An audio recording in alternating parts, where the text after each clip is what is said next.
In the year of 2000 ಅದು December 14ನೇ ದಿವಸ ಆಜ್ ಅನ್ನೋ ಒಂದು ಲೋಕಲ್ ನ್ಯೂಸ್ ನಲ್ಲಿ ಜರ್ನಲಿಸ್ಟ್ ಆಗಿ ಕೆಲಸ ಮಾಡ್ತಿರುವಂತ ಧೀರೇಂದ್ರ ಸಿಂಗ್ ಅನ್ನೋರು ಮಿಸ್ ಆಗ್ತಾರೆ. ತನ್ನ ಮನೆಯವರಿಗೆ ನಿಮ್ಗೆ ಸ್ವಲ್ಪ ಸಣ್ಣ ಪುಟ್ಟ ಕೆಲಸ ಇದೆ, ಸಂಜೆ ಹೊತ್ತಿಗೆ ಬರ್ತೀನಿ ಅಂತ ಹೋದಂತ ಮನುಷ್ಯ ರಾತ್ರಿ ಅದು ಮನೆಗೆ ಬರೋದಿಲ್ಲ.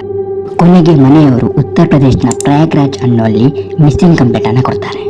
ಇಲ್ಲಿ ಈ ಧೀರೇಂದ್ರ ಸಿಂಗ್ ಅನ್ನೋ ಮಿಸ್ ಆಗಿರೋ ವಿಷಯ ಇಡೀ ಊರಿಗೆ ಎಲ್ಲರೂ ಕೂಡ ಗೊತ್ತಾಗುತ್ತೆ. ಇದನ್ನ ಸೀರಿಯಸ್ ಆಗಿ ತಗೊಂಡಂತ ಪೊಲೀಸರು ತುಂಬಾನೇ ಎಫರ್ಟ್ ಹಾಕಿ ಧೀರೇಂದ್ರ ಸಿಂಗ್ ಅನ್ನು ಹುಡುಕೋದಕ್ಕೆ ಪ್ರಯತ್ನ ಮಾಡ್ತಾರೆ. ಈ ಪತ್ರಕರ್ತರಿಗೆ ಗೆಳೆಯರ ಬಳಗ ಇರುತ್ತೋ ಗೊತ್ತಿಲ್ಲ, ಆದ್ರೆ ವೈರಿಗಳಂತೂ ತುಂಬಾ ಜನ ಇರ್ತಾರೆ. ಎಷ್ಟು ಹುಡುಕಿದ್ರು ಕೂಡ ಧೀರೇಂದ್ರ ಸಿಂಗ್ ನ ಒಂದೇ ಒಂದು ಸುಳಿವು ಕೂಡ ಪೊಲೀಸರಿಗೆ ಗೊತ್ತಾಗೋದಿಲ್ಲ. ಕೊನೆಗೆ ಕಾಲ್ ಹಿಸ್ಟ್ರಿಯನ್ನು ಚೆಕ್ ಮಾಡಿದಂತಹ ಪೊಲೀಸರಿಗೆ ಮಧ್ಯರಾತ್ರಿ ಸರಿಸುಮಾರು 1:42 ಧೀರೇಂದ್ರ ಸಿಂಗ್ಗೆ ಒಂದು ಕಾಲ್ ಬಂದಿರುತ್ತೆ. ಅದೇ ಈಗ ಸಸ್ಪಿಷಿಯಲ್ ನಂಬರ್ ಆಗಿರುತ್ತೆ. ಸರಿ, ಇದು ಯಾರ ನಂಬರ್ ಅಂತ ಹುಡುಕ್ತಾ ಹೋದ ಗೊತ್ತಾಗುತ್ತೆ ಇದು ರಾಜ ಕೊಲಂದರ್ ಅನ್ನೋವನ ನಂಬರ್. ಈ ರಾಜ ಕೊಲಂದರು ಸಾಕಷ್ಟು ಕೊಲೆಗಳನ್ನ ಮಾಡಿದ್ದಾನೆ. ಕೊಲೆ ಮಾಡಿರುವಂತ ವ್ಯಕ್ತಿಗಳ ಬ್ರೈನ್ ಅನ್ನ ಸೂಪ್ ಮಾಡಿ ಕೂಡ ತಿಂದಿದ್ದಾನೆ. ಇವನಷ್ಟು ಸೈಕೋಪಾತ್ ಬೇರೆ ಯಾರು ಇಲ್ಲ ಗುರು. ಈಗ ನಿಮ್ಗೆ ಪ್ರಶ್ನೆ ಬರ್ಬೋದು, ಈ ರಾಜ ಕೊಲಂದರ್ ಅನ್ನೋನು ಯಾರು? ಈ ಪತ್ರಕರ್ತ ಧೀರೇಂದ್ರ ಸಿಂಗ್ ಅನ್ನ ಯಾಕೆ ಅವನು ಸಾಯಿಸ್ತಾ? ರಾಜ ಕೊಲಂದರ್ ಯಾಕೆ ಸಾಯಿಸಿದಂತ ವ್ಯಕ್ತಿಗಳ ಬ್ರೈನ್ ಅನ್ನ ಸೂಪ್ ಮಾಡಿ ಕೊಡ್ತಾ ಇದೆ ಅಂತ ಇವೆಲ್ಲ ಪ್ರಶ್ನೆಗಳಿಗೆ ಈ ವಿಡಿಯೋದಲ್ಲಿ ಇಂಚಿಂಚು ಮಾಹಿತಿಯನ್ನು ಕೊಡ್ತೀನಿ. ನೀವು ಮಾಡಬೇಕಾಗಿರೋದಷ್ಟೇ, ದಯವಿಟ್ಟು ಸಬ್ಸ್ಕ್ರೈಬ್ ಮಾಡಿ ಆ್ಯಂಡ್ ನಮಗೆ ಸಪೋರ್ಟ್ ಮಾಡಿ ಫ್ರೆಂಡ್ಸ್. ರಾಜ ನಿರಂಜನ್ ಅಲಿಯಾಸ್ ರಾಜ ಕೊಲಂದರ್ ಈ ವ್ಯಕ್ತಿ ಉತ್ತರ ಪ್ರದೇಶದ ಪ್ರಯಾಗ್ರಾಜ್ ಅನ್ನೋ ನೈನಿ ಅನ್ನೋ ಒಂದು ಹಳ್ಳಿಯ ಪಕ್ಕದಲ್ಲಿ ಟೌನ್ ನಲ್ಲಿ ವಾಸವಾಗಿದ್ದ. ಇವನ ಹೆಂಡತಿ ಹೆಸರು ದೋಲನ್ ದೇವಿ. ಇವನಿಗೆ 3 ಮಕ್ಕಳಿದ್ರು. ಆ 3 ಮಕ್ಕಳ ವಿಚಿತ್ರ ಹೆಸರು ಕೇಳಿದ್ರೆ ನಿಮಗೆ ಶಾಕ್ ಆಗ್ತಾರೆ. ಮೊದಲನೇ ಹೆಸರು ಅದಾಲತ್ ಅಂದ್ರೆ ನ್ಯಾಯಾಲಯ ಅಂತ ಅರ್ಥ. ಎರಡನೇ ಹೆಸರು ಆಂದೋಲನ್ ಅಂತ ಇದ್ರೆ ಹೋರಾಟ ಅಂತ ಅರ್ಥ. ಇನ್ನು ಮೂರನೇವನ ಹೆಸರು ಜಮಾನತ್ ಅಂದ್ರೆ ಸ್ವಾತಂತ್ರ್ಯ ಅಂತ ಅರ್ಥ. ಈ ಹೆಸರು ಸೈಕೋಗಳು ಮಾತ್ರ ಇಡಕ್ಕೆ ಸಾಧ್ಯ, ಸಾಮಾನ್ಯ ಮನಸ್ಸು ಈ ಹೆಸರನ್ನು ಇರೋದಿಲ್ಲ. ಅದಕ್ಕೆ ಇವನಿಗೆ ಸೈಕೋಪಾತ್ ಅಂತ ಕರೀತಾರೆ. ಒಂದು ಸಲ ಈ ಧೀರೇಂದ್ರ ಸಿಂಗ್ ನ್ಯೂಸ್ ವಿಚಾರಕ್ಕೋಸ್ಕರ ಕೊಲಂದರ್ ಅಂದ್ರೆ ಯುಪಿಯ ಪ್ರಯಾಗ್ರಾಜ್ನ ನೈನಿ ಅನ್ನೋ ಹಳ್ಳಿಗೆ ವಿಸಿಟ್ ಕೊಡ್ತಾನೆ. ರಾಜ ಕೊಲಂದರ್ ಮತ್ತು ಧೀರೇಂದ್ರ ಸಿಂಗ್ ದೂರದ ಸಂಬಂಧಿಕರಾಗಿದ್ರು. ಆಗಾಗ ಕಷ್ಟ ಸುಖಗಳನ್ನ ಮಾತಾಡ್ತಾ ಇದ್ರು. ಹೀಗೆ ಮಾತಾಡ್ತಾ ಇರುವಾಗ ರಾಜ ಕೊಲಂದರ್ ಮನೆಯ ಪಕ್ಕದಲ್ಲಿ ಒಂದು ಟಾಟಾ ಸುಮೋ ಕಾರನ್ನ ನೋಡ್ತಾನೆ Dhirendra Singh. First of all ಒಂದು ಆಫೀಸ್ ನಲ್ಲಿ ಡ್ರೈವರ್ ಆಗಿ ಕೆಲಸ ಮಾಡ್ತಾ ಇದೆ ರಾಜ ಕೊಲಂದರು. ಅನ್ಕೊಳ್ಳಿ 10,000-12,000 ದುಡಿತಾ ಇದ್ದಾನೆ. ಹೇಗೆ ಟಾಟಾ ಸುಮೋನ ಪರ್ಚೇಸ್ ಮಾಡೋದಕ್ಕೆ ಸಾಧ್ಯ? ಏನು ಇಲಿಕಲ್ ಕೆಲಸ ಮಾಡ್ತಾ ಇರೋದು ಧೀರೇಂದ್ರ ಸಿಂಗ್ಗೆ ಗೊತ್ತಾಗುತ್ತೆ. ಆ ಟಾಟಾ ಸುಮೋ ಕಾರು ಹಸಿರು ಬಣ್ಣದಲ್ಲಿರುತ್ತೆ. ಯಾವಾಗೂ ಟಾಟಾ ಸುಮೋ ಕಾರು ಅವರು ಹಸಿರು ಬಣ್ಣದಲ್ಲಿ ಕಾರನ್ನು ಬಿಡೋದಕ್ಕೆ ಸ್ಟಾರ್ಟ್ ಮಾಡಿದ್ರು. ಈಗ ನಾನು ಹೇಳ್ತೀನಿ ಅವನಿಗೆ ಈ ಟಾಟಾ ಸುಮೋ ಕಾರ್ ಎಲ್ಲಿಂದ ಬಂತು ಅಂತ. ಒಂದು ದಿನ ಈ ರಾಜ ಕೊಲಂದರ್ ಮತ್ತು ಅವನ ಹೆಂಡತಿ ದೋಲನ್ ದೇವಿ ಯಾವುದೋ ಕೆಲಸಕ್ಕೆ ಪುಣೆಗೆ ಹೋಗಿರ್ತಾರೆ. ಪುಣೆಯಿಂದ ವಾಪಸ್ ಬರುವಾಗ ಬಸ್ ಆಗಿ ಟ್ರೈನ್ ಆಗಿ ಆಟೋದಲ್ಲಿ ಬರೋದಿಲ್ಲ, ಬದಲಾಗಿ ಒಂದು ಟ್ಯಾಕ್ಸಿಯನ್ನು ಬುಕ್ ಮಾಡ್ಕೊಂಡು ಬರ್ತಾರೆ. ಆ ಟ್ಯಾಕ್ಸಿ ಈ ಟಾಟಾ ಸುಮೋ ಕಾರ್.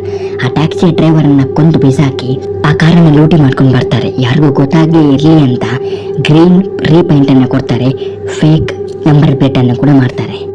ಆ ಟ್ಯಾಕ್ಸಿ ಓನರು ಯುಪಿಯ ಪ್ರಯಾಗ್ರಾಜ್ಗೆ ಬಂದು ತನ್ನ ಟ್ಯಾಕ್ಸಿ ಮತ್ತು ಟ್ಯಾಕ್ಸಿ ಡ್ರೈವರ್ ಕೂಡ ಕಾಣಿಸ್ತಾ ಇಲ್ಲ, ಎಲ್ಲಿ ಹೋದ್ರೂ ಗೊತ್ತಿಲ್ಲ ಅಂತ ತನ್ನ ಅಲೆನನ್ನ ಆ ಧೀರೇಂದ್ರ ಸಿಂಗ್ ಅಂತ ತೋರ್ಕೊತಾನೆ.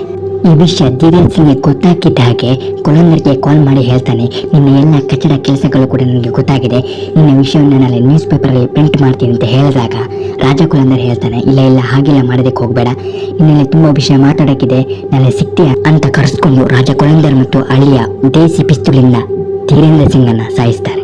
ಅವನು ತುಂಬಾ ಕ್ರೂರವಾಗಿ ಧೀರೇಂದ್ರ ಸಿಂಗ್ ಅನ್ನ ಸಾಯಿಸ್ತಾನೆ. ತಲೆಬುರುಡೆ ದೇಹದ ಭಾಗಗಳನ್ನ ಕಟ್ ಮಾಡಿ ಬಿಸಾಕ್ತಾನೆ. ಅವನ ಬ್ರೂಡಲ್ ಪಾರ್ಟ್ ಆಗಿರುವಂತ ಲಿಂಗವನ್ನು ಕೂಡ ಕಟ್ ಮಾಡಿ ಬೇರೆ ಮಾಡ್ತಾನೆ. ಈ ರೀತಿಯಾಗಿ ಅತ್ಯಂತ ಭೀಕರವಾಗಿ ಸಾಯಿಸ್ತಾನೆ. ಈಗ ಕಾಲ್ ಹಿಸ್ಟ್ರಿಯನ್ನು ತೆಗೆದು ನೋಡಿದಂತ ಪೊಲೀಸರಿಗೆ ದೋಲನ್ ದೇವಿಗೆ ಕಾಲ್ ಮಾಡಿರೋದು ಅಂತ ಗೊತ್ತಾಗುತ್ತೆ. ಅಲ್ಲಿಗೆ ಬಂದಂತಹ ಪೊಲೀಸರು ದೋಲನ್ ದೇವಿ ಅಂತ ಕೇಳ್ತಾರೆ, ನೀನು ಯಾಕೆ ಧೀರೇಂದ್ರ ಸಿಂಗ್ಗೆ ಕಾಲ್ ಮಾಡಿದ್ಯಾ ಅಂತ ಕೇಳಿದಾಗ, ಇಲ್ಲ ನನಗೆ ಅದ್ರ ಬಗ್ಗೆ ಏನು ಗೊತ್ತಿಲ್ಲ, ನನ್ನ ಗಂಡ ಕೆಲಸಕ್ಕೆ ಹೋಗಿದ್ದಾನೆ, ಡ್ಯೂಟಿ ಮುಗಿಸ್ಕೊಂಡು ಬರ್ತಾನೆ, ಅವನನ್ನ ಚೆಕ್ ಮಾಡಿ ಅಂತ ಹೇಳ್ತಾರೆ. ರಾತ್ರಿ ತನಕ ಕಾದಂತಹ ಪೊಲೀಸರು ಡ್ಯೂಟಿಯಿಂದ ಮನೆಗೆ ಬಂದಂತಹ ರಾಜ ಕೊಲಂದರ್ನನ್ನ ಪ್ರಶ್ನಿಸೋಕೆ ಪೊಲೀಸರು ಶುರು ಮಾಡ್ತಾರೆ. ಮೀಟರ್ ಆಫ್ ಆಗಿತ್ತು. ಭಯದಿಂದ ನರ್ವಸ್ನಿಂದ ಏನೇನು ಮಾತಾಡ್ತಿದ್ದ ರಾಜ ಕೊಲಂದರ್. ಇದರಿಂದ ಪೊಲೀಸರಿಗೆ ಗೊತ್ತಾಗುತ್ತೆ ಇವನೇ ಮಾಡಿದ್ದು ಕೊಲೆನ ಅಂತ. ಪೊಲೀಸ್ ಸ್ಟೇಷನ್ ಅಲ್ಲಿ ರಾಜರೋಷವಾಗಿ ಹೌದು ನಾನೇ ಕೊಲೆ ಮಾಡಿದೆ ಅಂತ ಓಪನ್ ಆಗಿ ರಾಜ ಕೊಲಂದರ್ ಹೇಳ್ಕೊತಾನೆ. ಕೊನೆಗೆ ಧೀರೇಂದ್ರ ಸಿಂಗ್ ನ ದೇಹವನ್ನು ಏನ್ ಮಾಡಿದೆ ಅಂತ ಕೇಳಿದಾಗ ರಾಜ ಕೊಲಂದರ್ ಹೇಳ್ಕೊತಾನೆ, ತಲೆ ಬುರುಡೆಯನ್ನು ನೀರಿಗೆ ಬಿಸಾಕಿದ್ದೀನಿ, ಕೆಲವೊಂದು ದೇಹದ ಭಾಗಗಳನ್ನ ಕಿತ್ತು ಬಿಸಾಕಿದ್ದೀನಿ, ಅವನ ಲಿಂಗವನ್ನು ಕೂಡ ಕಟ್ ಮಾಡಿದ್ದೀನಿ, ಬೇರೆ ಮಾಡಿದ್ದೀನಿ ಅಂತ ಸತ್ಯವನ್ನು ಒಪ್ಕೋತಾನೆ. ಇಲ್ಲಿ ಧೀರೇಂದ್ರ ಸಿಂಗ್ ಅನ್ನ ರಾಜ ಕೊಲಂದರ್ ಯಾಕೆ ಸಾಯಿಸ್ತಾನೆ ಅಂತ ಹೇಳಿದ್ರೆ ತನ್ನ ಎಲ್ಲ ವಿಷಯವನ್ನು ಕೂಡ ನ್ಯೂಸ್ ಅಲ್ಲಿ ಪ್ರಿಂಟ್ ಮಾಡ್ತಾನೆ ಅನ್ನೋ ಭಯಕ್ಕೆ. ಇಲ್ಲಿ ಪೊಲೀಸರು ರಾಜಕುಲಂದರ್ನ ಮನೆಯನ್ನ ಸರ್ಚ್ ಮಾಡುವಾಗ ಒಂದು ಡೈರಿ ಸಿಗುತ್ತೆ. ಆ ಡೈರಿಯಲ್ಲಿ 14ನೇ ಕೊಲೆ ಧೀರೇಂದ್ರ ಸಿಂಗ್ ಅನ್ನ ಮಾಡಬೇಕು ಅಂತ ಆ ಡೈರಿಯಲ್ಲಿ ಬರ್ತಿರುತ್ತೆ. ಅಂದ್ರೆ ಹಿಂದಿನ 13 ಕಾಣೆಯಾದಂಥ ವ್ಯಕ್ತಿಗಳನ್ನ ಈ ರಾಜಕುಲಂದರೇ ಸಾಯಿಸಿರ್ತಾನೆ. ಅದು ಕೂಡ ಅತಿ ಭೀಕರ ಕ್ರೂರವಾಗಿ ಸಾಯಿಸಿರ್ತಾನೆ. ಈಗ 13 ಮಂದಿ ಕಾಣೆಯಾಗಿದ್ದಾರೆ.